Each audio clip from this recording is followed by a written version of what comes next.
Je m'appelle Sophie Mage et je suis céramiste dans le massif des Bauges.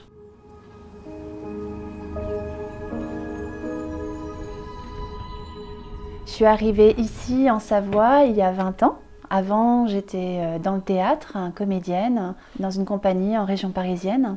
Et en arrivant ici, en découvrant cet environnement montagnard, j'ai eu envie de me mettre à la céramique. L'argile m'attire depuis que je suis toute petite. Je me rappelle, je faisais des personnages avec la glaise dans le jardin de mes grands-parents. J'ai eu 2 opportunités dans ma vie pour faire ce métier. La première, je l'ai un peu loupée parce que j'ai tout simplement pas eu le courage de me mettre à mon compte à ce moment-là. J'avais pas confiance. Et bien la deuxième fois, c'était il y a 6 ans quand des amis m'ont proposé de m'installer dans cet atelier. Et du coup là, je me suis dit, je fonce quoi. Et aujourd'hui, c'est vraiment un rêve qui se réalise. J'en suis trop contente. J'ai choisi de fabriquer une production de vaisselle, d'objets utilitaires et aussi décoratifs pour embellir, égayer le quotidien. Je fabrique donc des tasses, des saladiers, des pichets, des plats à gratin. Et puis aussi de temps à autre des commandes personnalisées, voire plus artistiques. Récemment, j'ai fait par exemple une crédence murale assez grande pour une cuisine chez des particuliers. J'aimerais pouvoir arriver à mener à bien 2 types de collections. Une collection donc colorée, pétillante, graphique, picturale, avec des motifs variés, des coups de pinceau spontanés. Et puis une collection sobre, dans un autre état d'esprit, un grès rouge avec des couleurs naturelles, jouer avec les contrastes de la terre qui est rouge mat, non émaillée, et puis d'autres parties plus brillantes.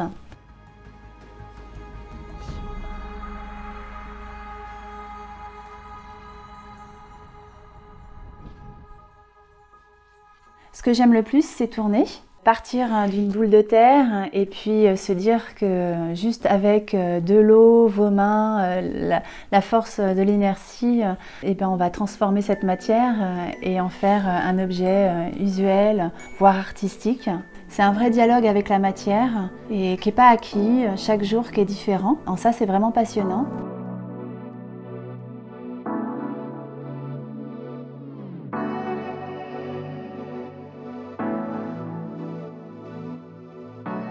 J'attache beaucoup d'importance à la préparation de la terre, au recyclage de la terre, à battre la terre, la pétrir pour qu'elle ait la bonne consistance, pas trop dure, pas trop molle. Et après pour le tournage ou pour un travail à la plaque. Puis après je prépare mes boules que je repétris aussi chacune. Tout ça c'est pour homogénéiser la terre et qu'il n'y ait pas de bulles d'air surtout. C'est important que la terre soit bien préparée pour un bon tournage. Ça prend du temps mais c'est une étape indispensable. Le tournage, c'est un apprentissage qui est vraiment long et exigeant. On dit qu'il faut 7 ans pour faire un bon tourneur. C'est comme la musique, il faut faire ses gammes avant pour pouvoir être enfin libre après de faire de la fripoterie. Chaque geste a son importance. Il faut de la précision, il faut sentir l'épaisseur de la paroi, où est-ce que c'est trop épais, affiner tel angle. Et puis c'est surtout la courbe qui est importante, la courbe de la pièce. C'est vraiment un dialogue avec l'argile, quoi. On regarde la pièce se former, presque on pourrait tourner à l'aveugle, j'ai envie de dire. J'ai beaucoup de plaisir à faire partager aussi ma passion. Je propose des cours à différents types de publics. Les gens peuvent venir ici, dans l'atelier, en famille ou entre amis, pour s'initier à la poterie, à la céramique, au tournage, découvrir leur créativité. Par rapport à ma démarche de création, moi je suis quelqu'un de spontané. Voilà, j'ai pas forcément d'idée précise sur ce que je vais faire. J'aime utiliser plein de techniques différentes. J'aime bien gratter, enlever, poser des couleurs sur la pièce. J'applique des aplats colorés avec de l'engobe. Ce que je recherche parfois c'est un traitement pictural. Idéalement, j'aimerais me rapprocher de la peinture sur de la terre. Je suis comme une chercheuse, c'est un vrai laboratoire. Des fois ça me prend beaucoup de temps. J'aime bien le crayon céramique aussi, c'est ma touche. Je l'applique donc une fois que la pièce est cuite et là je laisse aller ma main. et il faut que ça soit dynamique, il faut que ça sorte d'un trait.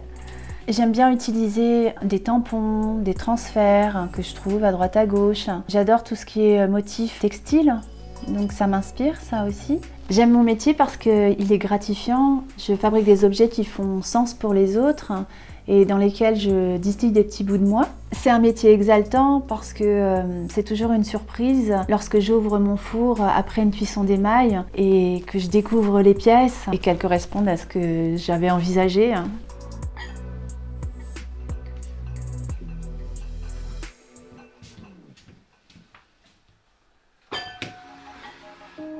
La céramique, c'est un processus de fabrication qui est lent et exigeant aussi. On a plein d'étapes de fabrication. Bon, ça va du recyclage de la terre, le tournage, la décoration, le nettoyage des pièces aussi, l'émaillage, gratter les pièces avant de les mettre dans le four, le défournement, l'enfournement. Une pièce, elle est manipulée une dizaine de fois au moins. Tout ça fait que cet artisanat est vraiment précieux.